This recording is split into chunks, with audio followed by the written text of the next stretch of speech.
estudantes de Minas Gerais.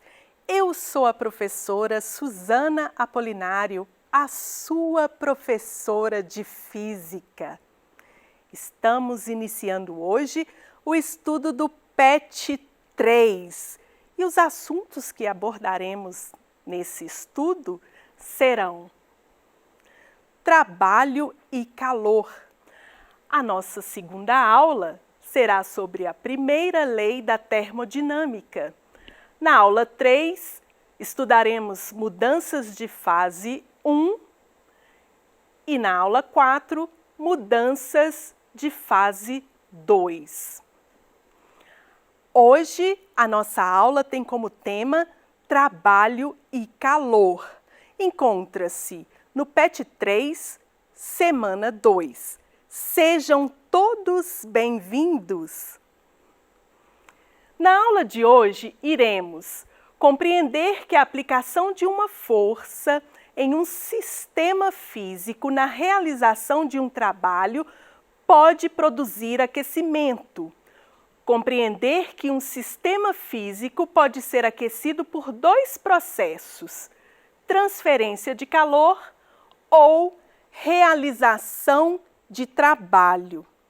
Antes, porém, é importante destacar que a palavra trabalho na física tem um significado diferente da palavra trabalho utilizado no dia a dia. No dia a dia, trabalho relaciona-se com o ato de trabalhar, executar uma tarefa, um emprego, uma função remunerada.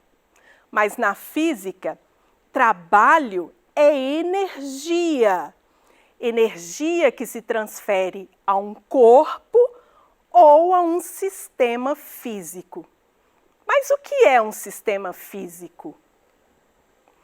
Em nossa ciência, a física, a palavra sistema é utilizada para designar um objeto ou um conjunto de objetos com características próprias a serem analisados. Então, veja aqui a minha figura. Ela representa uma panela com água. E uma panela com água pode ser o exemplo de um sistema físico. Eu posso estudar o comportamento desse conjunto de corpos, panela e água, diante de um fenômeno. Tudo que não faz parte do sistema encontra-se ao redor dele, ao entorno dele, é denominado vizinhança do sistema. Então, vejamos aqui no meu exemplo, panela com água.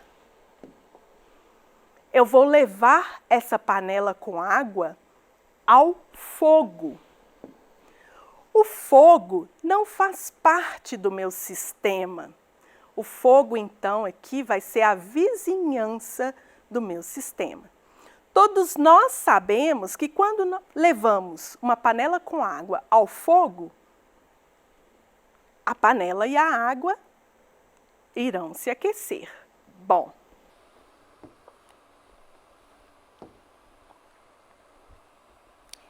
então vejamos. O fogo é a minha vizinhança.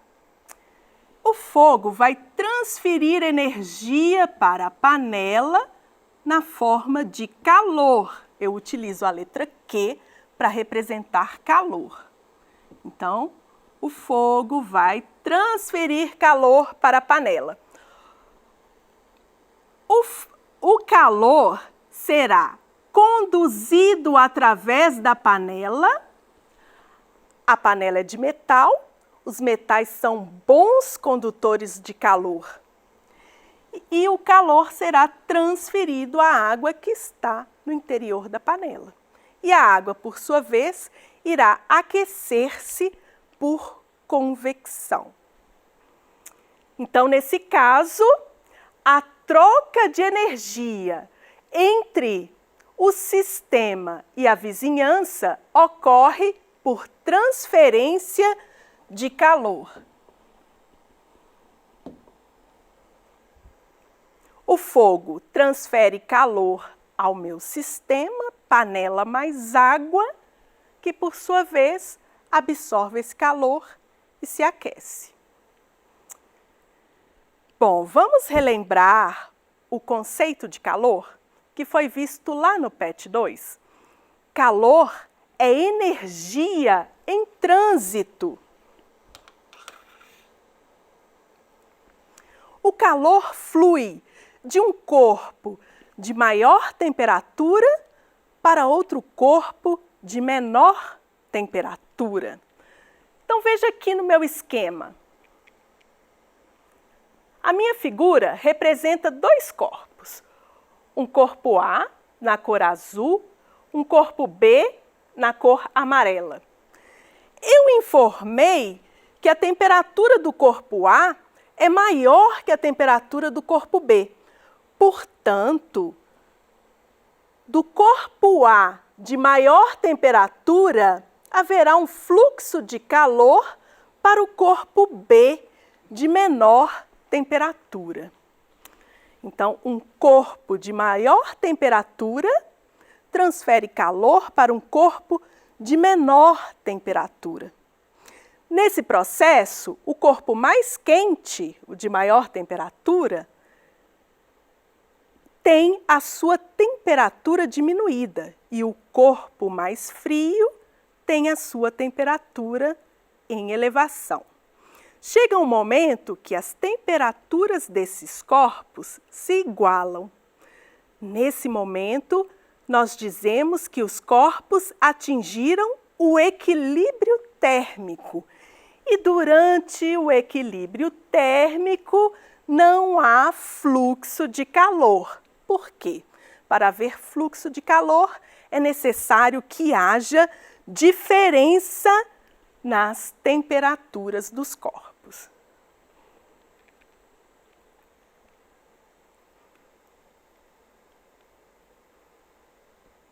Um sistema pode trocar energia com a sua vizinhança por pelo menos dois processos. Transferência de calor, que pode ocorrer por condução nos corpos sólidos.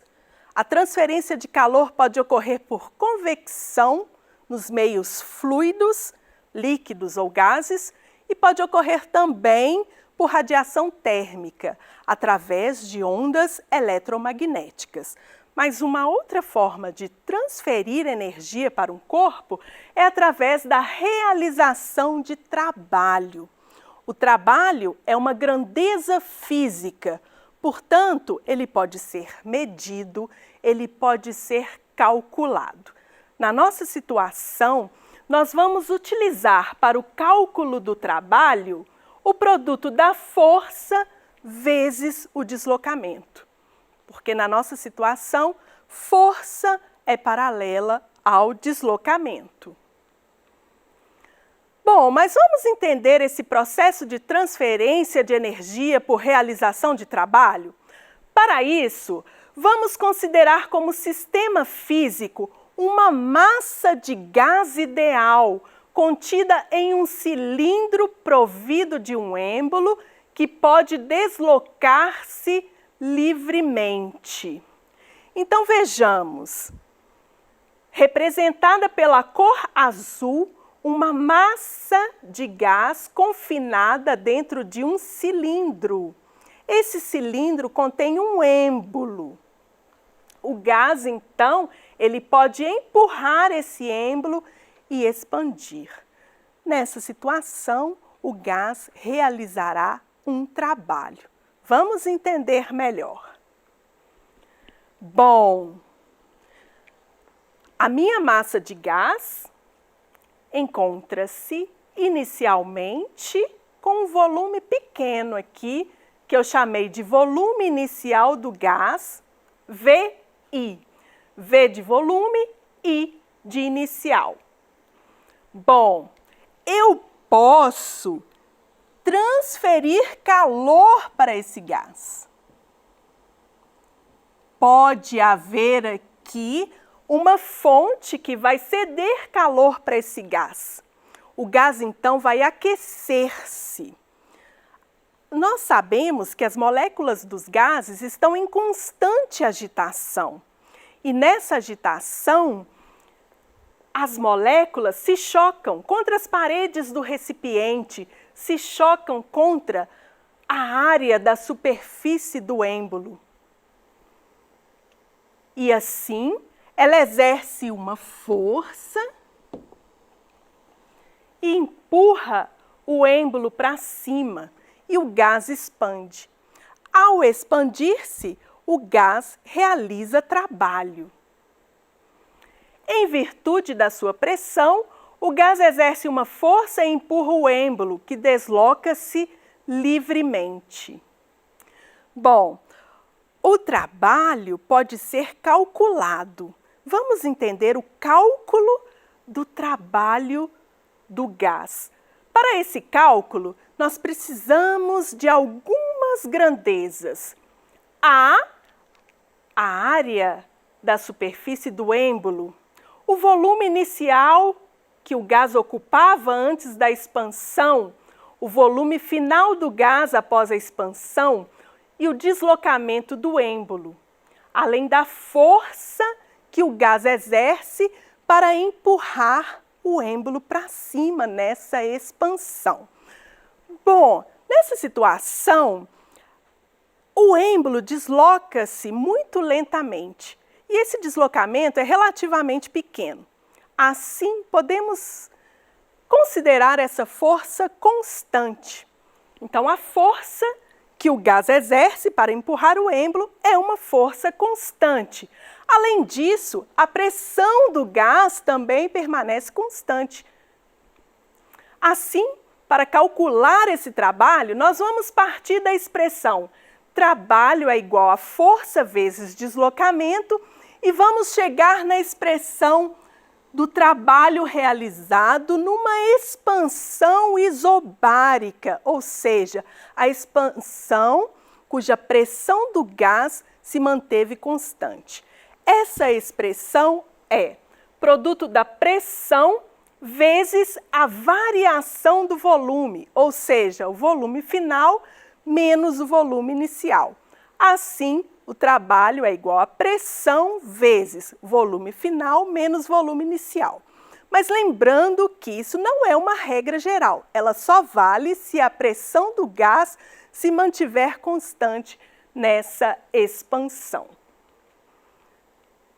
Verifica-se, portanto, que ao expandir-se, sendo o volume final maior que o volume inicial, o trabalho realizado é positivo. O trabalho positivo é um trabalho realizado pelo sistema. Assim, o sistema pode transferir energia para a sua vizinhança. Mas a vizinhança também pode realizar trabalhos sobre o gás. Vejamos o caso aqui, trata-se de uma compressão. Uma força externa atua sobre o êmbolo, empurrando o êmbolo para baixo, fazendo com que o volume do gás diminua. Portanto, o volume final do gás é menor que o volume inicial. Assim, a vizinhança realizou trabalho sobre o gás. Trabalho realizado pela vizinhança, a vizinhança pode transferir energia para o sistema. E o sistema pode armazenar essa energia sob a forma de energia interna e aquecer-se. Vejamos. Considere um gás contido em um recipiente isolante térmico. Nessa situação, não haverá troca de calor com a vizinhança. Então, vejamos. O gás ele vai expandir, mas nessa situação aqui, ele não vai receber calor. Vejamos um exemplo. Suponha que o gás da figura abaixo expandiu-se, exercendo uma pressão constante de 2 vezes 10 elevado a 5 newtons vezes metro quadrado.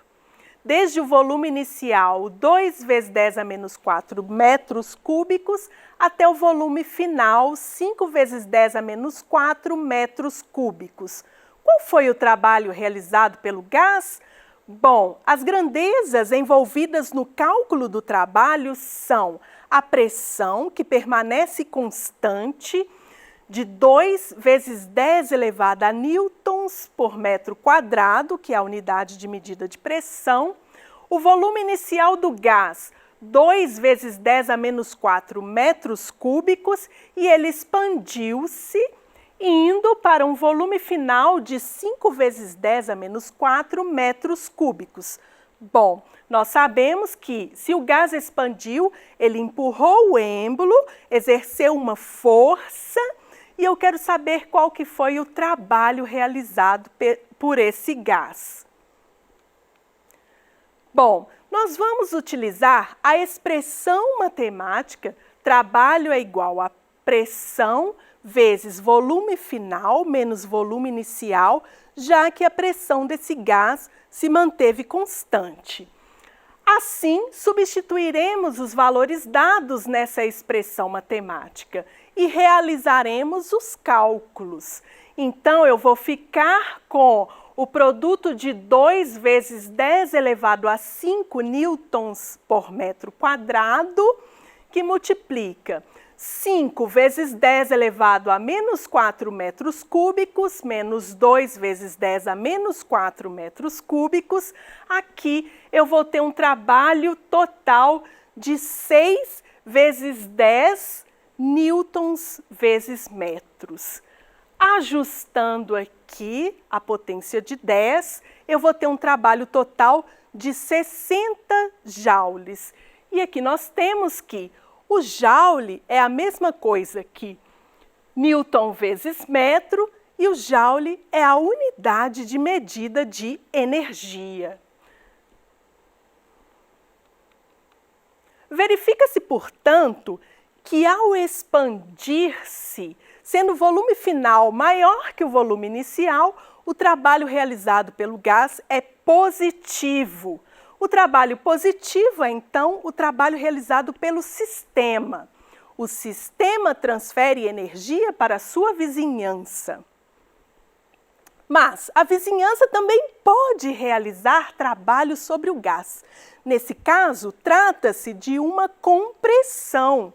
Vejamos, na compressão, o volume final é menor que o volume inicial. Uma força externa foi aplicada empurrando o êmbolo para baixo e assim houve, portanto, uma compressão. Trabalho realizado pela vizinhança, a vizinhança transfere energia para o sistema.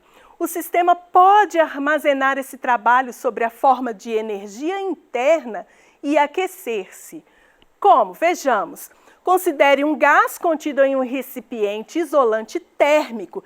Nessa situação, não haverá, portanto, troca de calor entre o gás e a vizinhança. O gás pode empurrar o êmbolo para cima e expandir-se. Nessa situação que não houve transferência de calor para o gás retirou energia da sua energia interna para realizar um trabalho. E nessa situação, a temperatura do gás diminuiu. Pelo contrário, se a vizinhança realiza um trabalho sobre o gás, numa compressão, e não houver a troca de calor, a temperatura do gás aumenta. Por quê? A vizinhança, aplicando uma força, comprimindo o êmbolo, realiza um trabalho sobre o gás. O gás pode armazenar esse trabalho sob a forma de energia interna e a sua temperatura irá aumentar.